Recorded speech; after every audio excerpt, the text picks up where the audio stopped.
सासंगत जी प्यार से कहना धन निरंकार जी। सासंगत जी दासी आप सभी के बीच एक विचार लेकर आई है। सासंगत आशा है प्रवान करेंगे। सासंगत जी अगर आप मेरे चैनल पर नए हैं तो चैनल को सब्सक्राइब करना ना भूलें और साथ ही कमेंट बॉक्स में सासंगत धन निरंकार जी जरूर लिखें। सासंगत जी प्यार से कहना जी धन निरंकार जी। सासंगत जी ये कहानी धर्मपुर के एक छोटे से गांव की है सासंगत, जहां सोहन नाम का एक गरीब किसान रहता था। सोहन के परिवार में उसके अलावा उसकी पत्नी सीमा और एक बेटा सासंगत जी एक बेटा गोलू था सासंगत जी, जिसके साथ वो बहुत खुशी खुशी रहता था। सासंगत जी सोहन के पास गांव में अपनी एक ज़मीन थी सासंगत जी, जहाँ पर खेती कर कर वो अपने घर का पालन पोषण करता था सासंगत जी।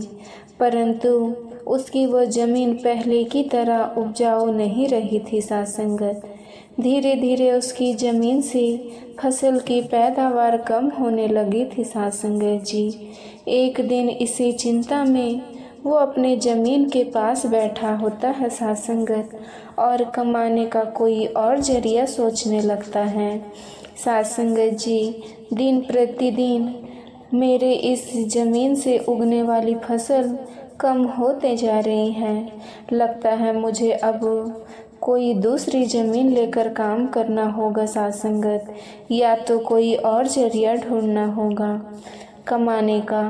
पर अब मैं इस ज़मीन के भरोसे नहीं रह सकता हूँ। चलो एक बार चल के सीमा से सासंगत जी राय लेकर देखता हूँ सासंगत जी वो क्या कहती है इस बारे में। सासंगत जी सोहन तुरंत खेत से अपने घर की तरफ चल पड़ता है और सासंगत जी घर पहुंचकर वो सबसे पहले अपनी पत्नी सीमा को आवाज़ लगाता है और सीमा जरा सासंगत जी यहाँ आना, तो तुमसे एक ज़रूरी बात करनी है सासंगत।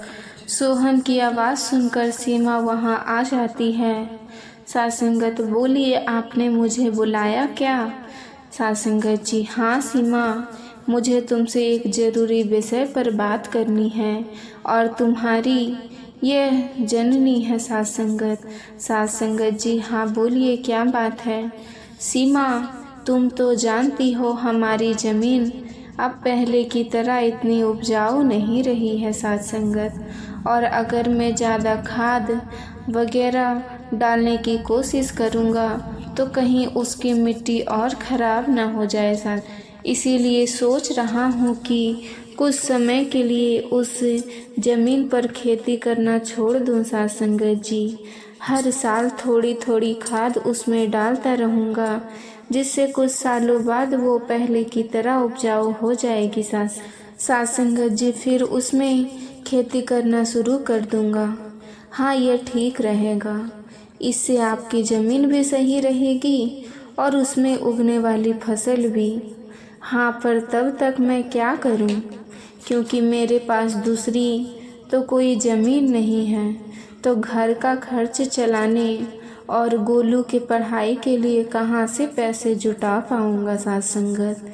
आप एक काम क्यों नहीं करते, एक बार जाकर गांव के ज़मींदार काका से मिल लीजिए।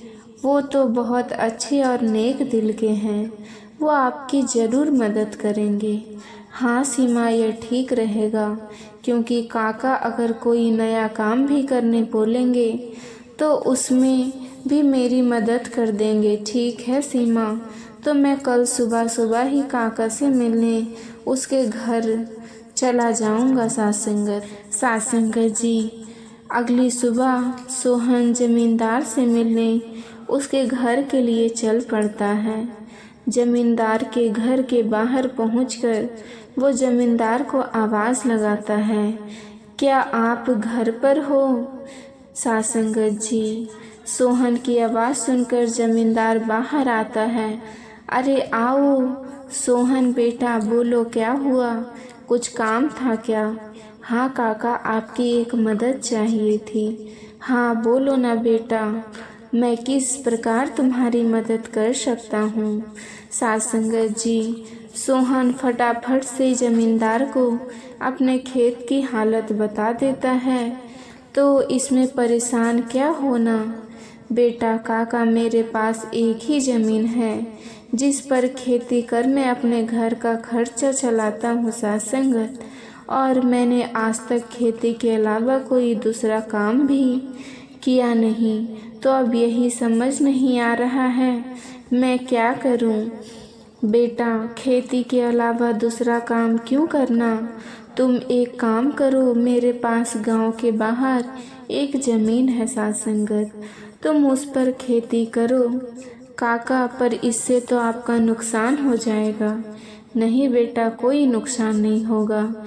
इसी बहाने तुम मेरी ज़मीन की देख रेख भी करोगी, क्योंकि अब तो मेरी उम्र भी हो गई है और मेरा बेटा भी शहर में रहता है। तो इससे तुम्हारा भी भला हो जाएगा और मेरी भी थोड़ी जिम्मेदारी कम रहेगी सासंगत जी। ठीक है काका, अगर ऐसी बात है तो मैं कल से ही उस खेत पर काम करने चला जाऊंगा। सोहन जमींदार को धन्यवाद कहकर वहाँ से अपने घर के लिए निकल जाता है सासंगत जी। सासंगत जी, सोहन अपने घर पहुंचकर सीमा को सारी बात बता देता है। ये तो बहुत अच्छा है, यानी आपकी सारी चिंता ही खत्म हो गई। हाँ सीमा, अब मैं काका के खेत पर बहुत मेहनत करूँगा और कोशिश करूँगा कि एक दो और सासंगत जी ऐसी समस्या आए तो उसके लिए हम तैयार रहें सासंगत। सासंगत जी, अगली सुबह सोहन जमींदार के खेत पर काम करने निकला सासंगत जी। तो सोचता है काका की जमीन गांव के बाहर है, तो शायद शाम को आते आते देर हो जाए, इसीलिए सीमा को बोलकर जाता हूँ, सीमा जरा यहाँ आना। तो सासंगत जी सोहन को बुलाता सुन सीमा वहाँ आती है।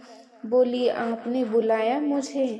हाँ सीमा, सुनो, काका खेत के गांव बाहर से सासंगत जी गांव के बाहर है, तो मुझे शाम को घर लौटने में थोड़ी देर भी हो सकती है।